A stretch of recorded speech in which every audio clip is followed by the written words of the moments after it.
판단을 하는 거예요. 스스로. 모든 천연적인 인간에게는 다 마음에 새긴 율법이 있습니다.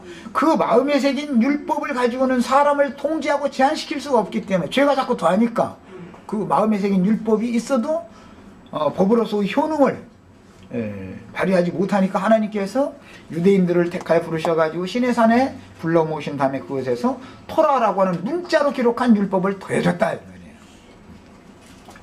자, 그래서 율법이라는 것은 범법함을 인하여 추가된 것이다, 더한 것이다 했습니다. 천사들로 말미암아 중보의 손을 빌어 베푸신 것인데 약속하신 자손이 오시기까지. 약속하신 자손, 이 약속하신 자손은 예수 그리스도를 의미하는 것이고, 지금 여기에서 갈라디아서에서 말하는 약속하신 자손이 오신다는 것은 성령을 통해서 아들과 아버지가 오시는 것을 말하는 거예요. 육신으로 오셨던 예수를 말하는 게 아니에요. 이미 이 서신서에 들어가서는 육신으로 오셨던 예수는 죽고 장사되고 부활 승천하셔서 아버지의 영광에 올라가셨죠. 들어가셨죠. 그런데 그분이 하나님의 영광을 가지고 오늘 믿음의 말씀, 구원의 말씀을 통해서 은혜의 성령으로 형제 자매님들이 마음에 구원의 말씀, 믿음의 말씀을 지금 부어주고 계신단 말이에요. 이때 아멘으로 받아들이면 약속하신 자손이 형제 자매님들의 마음과 심령에 오시는 거예요. 믿음으로 말미암아, 믿음으로 말미암아 오시는 거예요. 에베소서에 보면 믿음으로 말미암아 그리스도께서 너희 마음에 계시게 하옵시고 이렇게 되어 있죠. 자, 중보는 한편만 위한 자가 아니니 오직 하나님은 하나이시라. 그러면 율법이 하나님의 약속들을 거슬리느냐? 중보라는 것은 율법도 응하게 이루어야 되고 율법을 모르는 사람들에게도 이것을 응하게 해야 되니까 유대인뿐 아니라 모든 족속 이방인들에게도 하나님의 말씀은 다 응하게 해야 된다. 이것만이 완전한 중보다 이 말이죠. 지금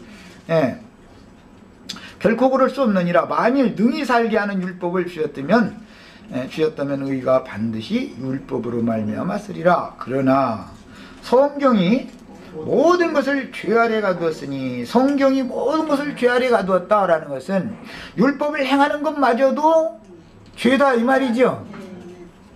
율법을 다 행할 수도 없거니와 설사 다 행했다고 할지라도 여전히 죄다 이 말이에요. 율법 행하는 것도 죄다 이 말이에요.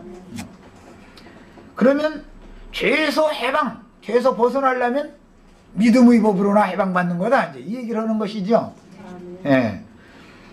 죄 아래 모든 것을 죄 아래 가두었으니 이는 예수 그리스도를 믿음으로 말미암아 약속을 믿는 자들에게 주려 합니다. 오늘 우리 형제 자매님들 이 성령의 약속을 꼭 다 받으시기를 바랍니다.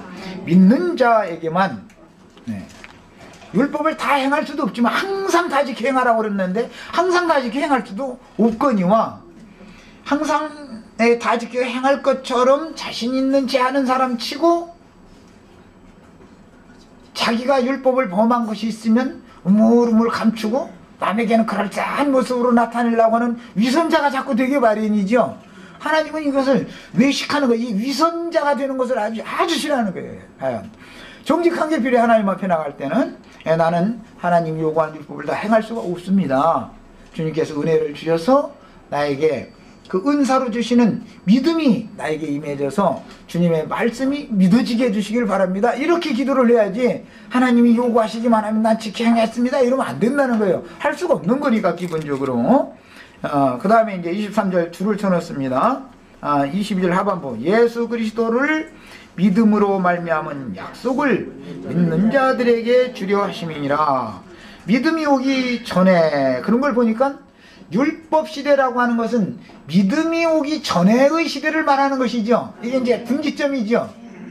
믿음이 오기 전에 우리가 율법 아래 매인 바 되었다. 모든 사람들은 이방인이든 유대인이든 간에 이방인들은 마음에 새긴 율법에 매이고 유대인들은 거기에서 토라라고 하는 문자로 기록한 성문법이라고 하는 거룩한 문자로 되어 있는 율법에 더 매이는 거예요. 그냥 유대인들은 율법에 매인 것이 배나 더 매였죠. 이방인들은 그냥 아담 이후에 들어온 저주, 그 저주만 받았지 가인의 저주까지는 안 받았잖아요, 이방인들은. 그러나 유대인들은 택한 백성들이지만 오히려 저주에 저주가 임해버렸단 말이에요. 가인의 저주까지 임한 거예요. 율법을 배로 받았다라는 말은 죄가 배가 되었다라는 뜻이잖아요. 죄가 더해져 있기 때문에 법을 더 강화시켰다라는 말이잖아요. 그래서 사실은 토라의 율법을 받은 사람들은 사실은 가인의 후손들을 예표적으로 보여준 것이다 이 말이에요. 자, 그래서 이제 그러면 아담의 자손이든 가인의 자손이든 유대인이든 이방인이든 이제 다 하나님 앞에 값없는 은혜로 말미암아 주시는 믿음으로 구원을 얻어야 되는데, 이때를 이제 새 언약의 때다. 때가 차면 아들을 보내서 믿음을 가지고 그 믿음의 주인이 오셔서 믿음의 말씀을 이제 넣어주는 거예요. 자, 그런데 믿음이 오기 전에 우리가 율법 아래 매임받고 계시될 믿음의 때까지 갇혔느니라. 이 갇혔다라는 것은 이사야서에서 인용하는 말인데, 하나님의 백성들이 칸에 갇혔다 하고 되어 있죠. 이사야 선지자에 보면 그 칸에 갇혔다라는 것이 뭐예요? 다른 표현으로는 무덤 속에 있는 자다, 또는 감옥에 갇혀 있는 자다, 이렇게 표현을 한단 말이에요. 야, 그래서 이제 이것은 원래 성막법에서 나오는 용어로서 어떤 칸이라고 하는 칸에 갇혔던 얘기를 할 때, 이것은 지성소에 들어가는 문이 닫혀 있어서 둘째 휘장이라고 하는 것이 딱 가려져 있어서 지성소로 들어가지를 못하는 상태, 그것이 칸에 갇혀 있는 상태인 거예요. 그런데 그 지성소로 완전히 다 들어갈 수 있게 된다라는 말은 하나님의 임재처소 앞으로, 하나님의 임재 앞에까지 나아갈 수 있게 된다라는 것이 예수 그리스도의 구속으로 말미암아 옛사람, 죄에 속한 첫 아담 세계에 속한 사람이 끝나야만, 육체가 끝나야만 영의 세계에 들어갈 수가 있게 된다, 그런 말이에요. 그러니까 실제적으로 여기 간이라고 하는 것은 천연적인 인간의 육적인 자아, 즉 혼 생명을 말하는 것이다.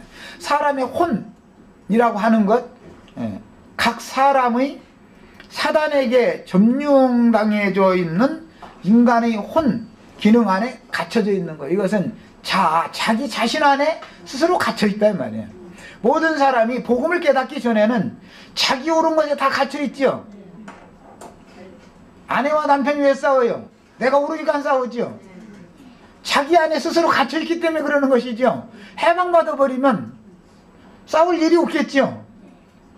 아내가 들리면 남편이 싸워봤자 해결 안 나는 일이니까 이것은. 그래서 갇혀 있지 말고 다 해방받으셔야 돼요. 이것이 구원이란 말이에요. 죄와 사망의 법에서 자유를 얻어야 된단 말이에요. 자, 그래서 이게 이제 계시될 믿음의 때까지라고 한 걸 보니까 믿음이라는 것은 계시를 통해서 오는 거다라는 걸 알 수 있죠. 계시를 통해서. 바울 사도는 하나님께서 하늘에서 보여준 그 이상과 계시를 따라서 그 다음부터는